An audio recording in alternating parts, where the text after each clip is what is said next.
Exaltai o Senhor, nosso Deus. Mostrai-vos ante o seu monte santo. Eu entrei no seminário com 13 anos de idade.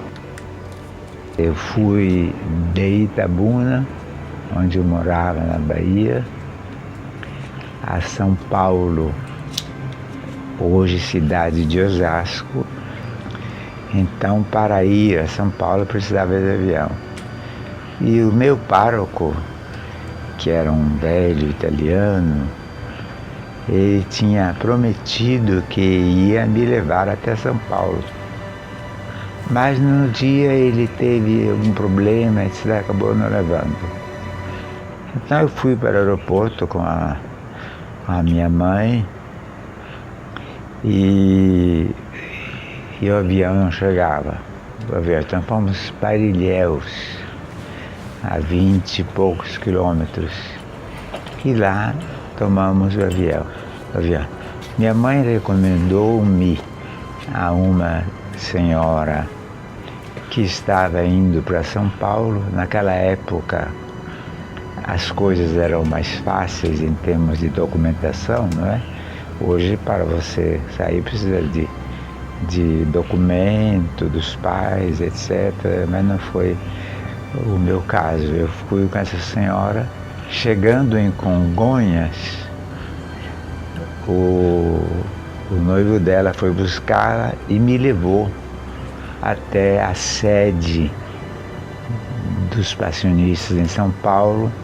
Eu dormi lá e no dia seguinte que fui para o seminário. Eu chorei 6 meses sem cessar, porque a saída de Itabuna para São Paulo foi dramática. Quer dizer, eu queria ir, eu queria ser padre, mas eu não esperava que fosse sofrer tanto da saída da casa da minha mãe. E um belo dia eu fui falar com o meu diretor: olha, eu não aguento mais. E chorando.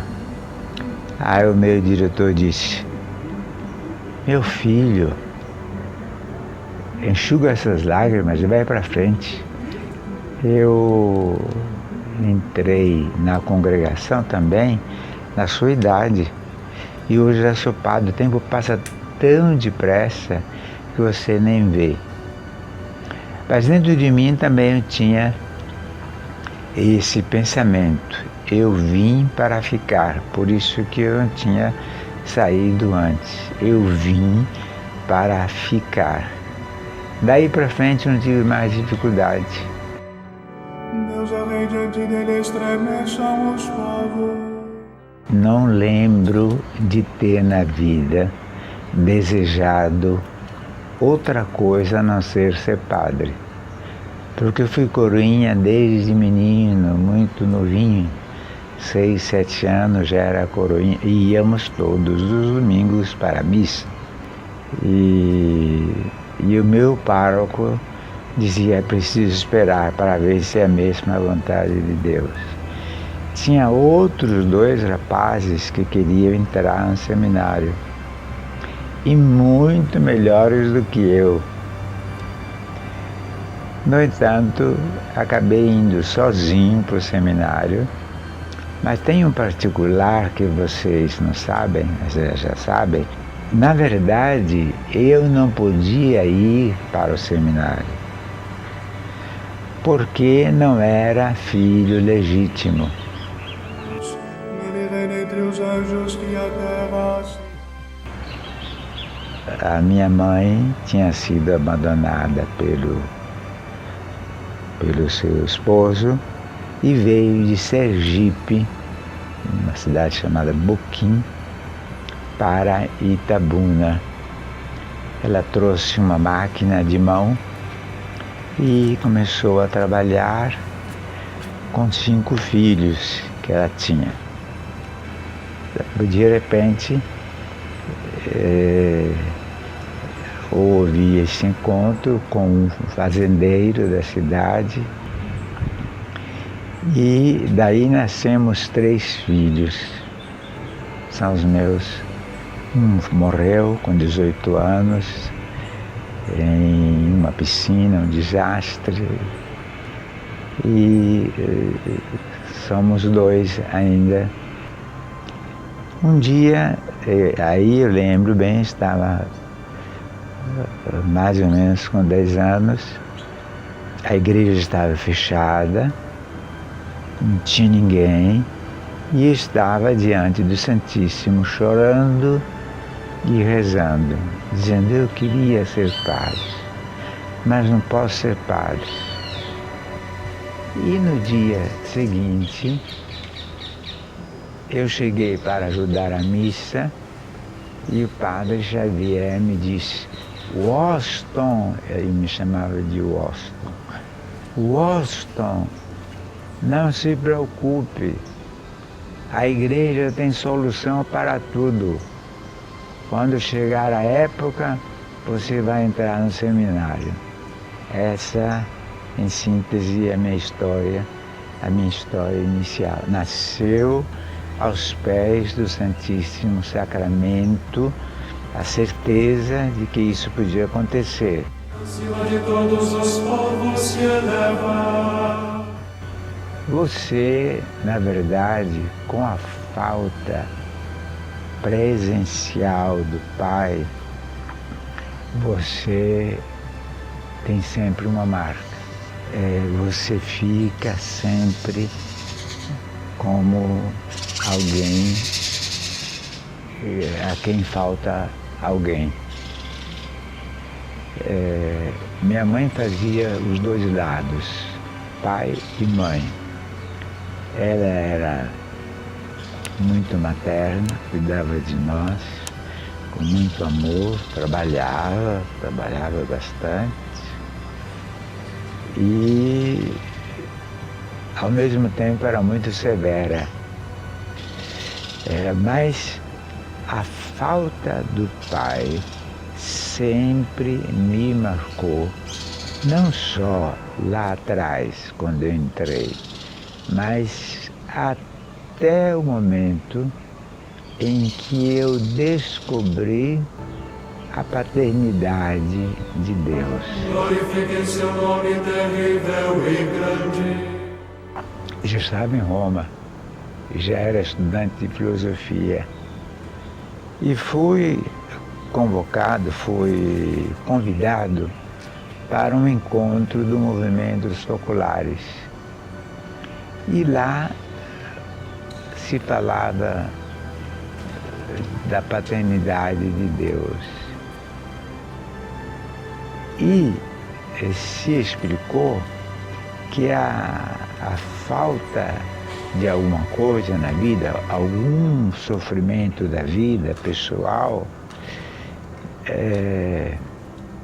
a gente supera com o amor a Jesus crucificado. Ora, é exatamente esta a minha vocação.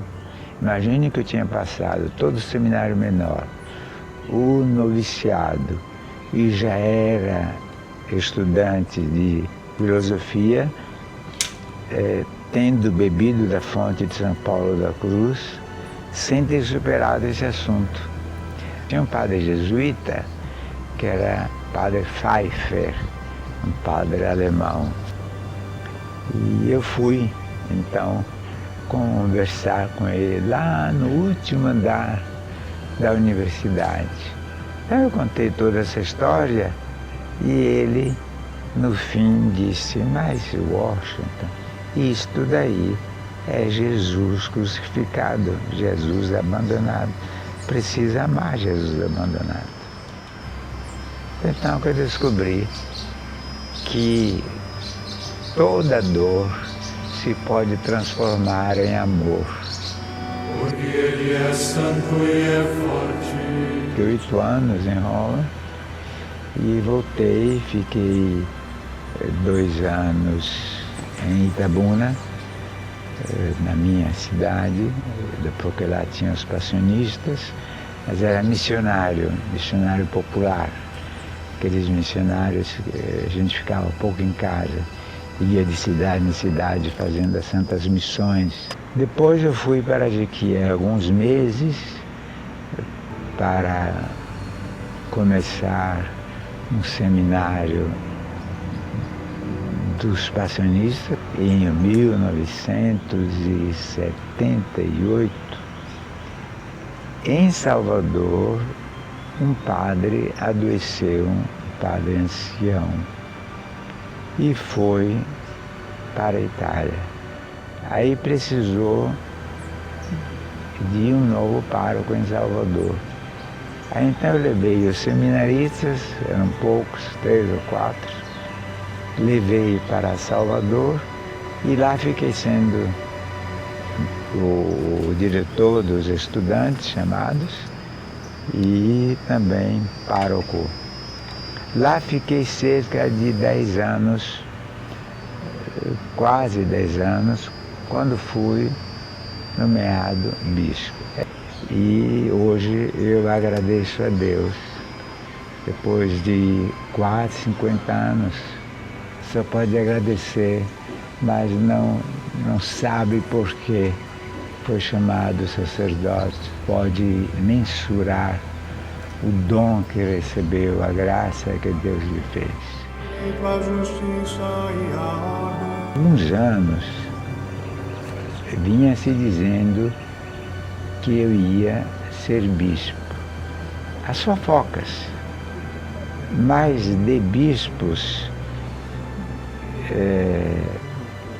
que não foram nomeados, eu conheço muitos. De bispos nunca chegaram a ser bispo. Portanto, não dava importância a isso. Não dava importância que ia ser bispo. Dizia, mesmo que eu seja nomeado bispo, eu sou tão tímido. Como é que eu vou aceitar uma coisa dessa? Mas um belo dia bateram novamente na porta da casa.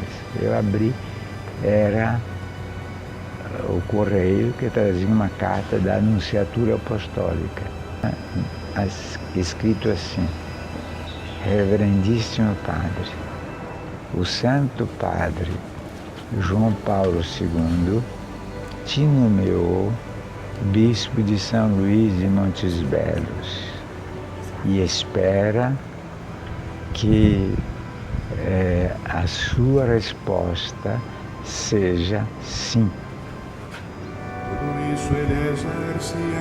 Aí eu tomei um choque. Uma coisa é você ouvir dizer alguma fofoca, outra coisa é você chegar na realidade. Nunca eu tinha estado em São Luís de Montes Belos, nunca tinha vindo ao interior do Brasil, ao centro-oeste do Brasil. E depois fui tomar posse no dia 7 de junho, no dia de Pentecostes, na Diocese de São Luís de Montes Belos. Também Samuel invocava seu nome. A nomeação para o ENEM também foi uma coisa inesperada. Aconteceu que eles quiseram me colocar aqui em Goiânia, porque eu era presidente do regional. E Goiânia estava atravessando um momento difícil da sua história. Eu estava na Assembleia dos Bispos, lá em Itaici ainda, não era em Aparecida, e veio o cardeal Ré, que era o prefeito da Congregação para os Bispos, para a celebração dos 50 anos da CNBB. Aí o cardeal Ré me disse, olha, sábado passado, era quarta-feira, sábado passado, o Santo Padre te nomeou arcebispo de Goiânia. Basta. Ele viu a minha surpresa e meu espanto. Aí ele disse: saiba, Excelência, que quando a cruz pesar, lembre-se que há outros com cruzes maiores. E aí voltei, aceitei. Fui na capela. Cheguei na capela, quem encontro? Dom Antônio sentado que rezava. Aí Dom Antônio, eu fui falar com ele, né? A Vida Ribeiro estava lá. Ele me abraçou e me disse: olha, da minha parte, você pode vir com muita tranquilidade que nós vamos acolhê-lo. Eu jamais podia imaginar que um dia fosse bispo de uma diocese onde houvesse um santuário do Divino Pai Eterno. O santuário do Divino Pai Eterno é para mim realmente um lugar de predileção, porque me faz sentir o aconchego do Pai. Penso que nesses 19 anos quase, eu dei tudo de mim. Como eles, mas sabia exponer seu pecado. Cristo crucificado, que dá sentido à minha vida. Cristo crucificado. Quando olho para a cruz, vejo que tudo é nada. Quer dizer, tudo aquilo que a gente sofre, o que a gente chama de sofrimento, mas na verdade, diante do sofrimento de Cristo, é nada.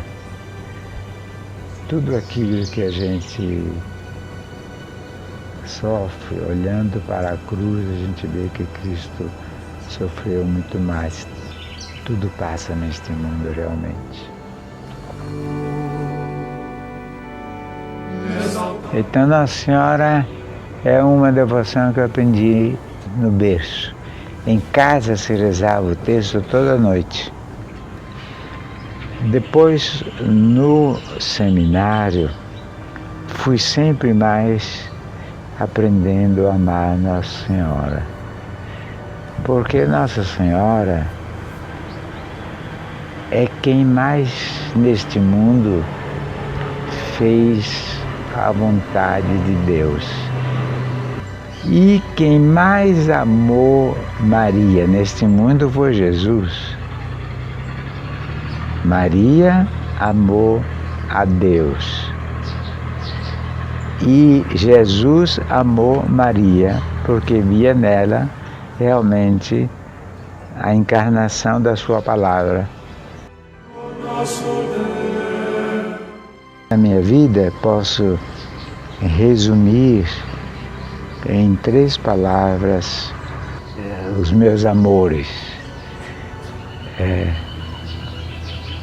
Jesus crucificado, depois Maria, a mãe do Senhor, e o Papa. Quando eu me tornei bispo, eu queria um padroeiro de episcopado, que fosse meu padroeiro do episcopado. Eu escolhi André. André por quê? Porque André, diz o texto bíblico, era irmão de Pedro. Então eu quero muito bem ao Papa, qualquer que ele seja.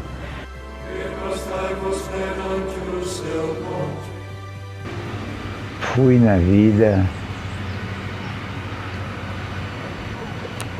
agraciado por ter conhecido muitos santos.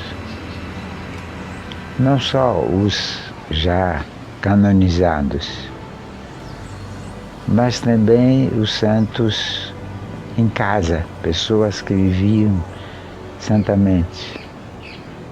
João Paulo II, a gente dizia e via em todas as suas expressões a santidade, né? O Papa Paulo VI, que também é santo, foi o Papa da minha formação sacerdotal. Nos 8 anos que estive em Roma, ele era o Papa. E eu era chamado de papista, porque onde estivesse o Papa, eu estava lá. Com quem eu convivi, aí foi uma convivência, posso dizer, quase que diária. Eu se morasse na casa dela, irmã Dulce. Agora, por incrível que pareça, eu nunca pensei que um dia irmã Dulce iria ser santa. Mas não se podia deixar de perceber que ela era uma pessoa de Deus, uma pessoa santa. Mas quando começou o processo, eu fui chamado para depor, que eu tinha sido pároco dela quase 10 anos. Veja só, a gente sabe desde que é nomeado bispo que você não é eterno. Chega um certo momento, você vai ter que passar o cajado para outro. Assim fez do Antônio antes. Agora, uma coisa que eu posso dizer é que tudo que fiz foi feito por meio dos outros. Eu nunca fiz nada sozinho. Eu devo muito aos padres da arquidiocese, quando eu cheguei, que me ajudaram na minha inexperiência em conhecer a cidade grande. Isso não é falsa humildade não, viu? Isso é verdade. Depois de tanta história, tanto caminhar, de tanta surpresa, de tanto combate, de tanta luta, eu só posso cantar a misericórdia do Senhor que me ajudou a carregar a minha missão, carregar com um peso suave, um fardo leve, não uma cruz pesada.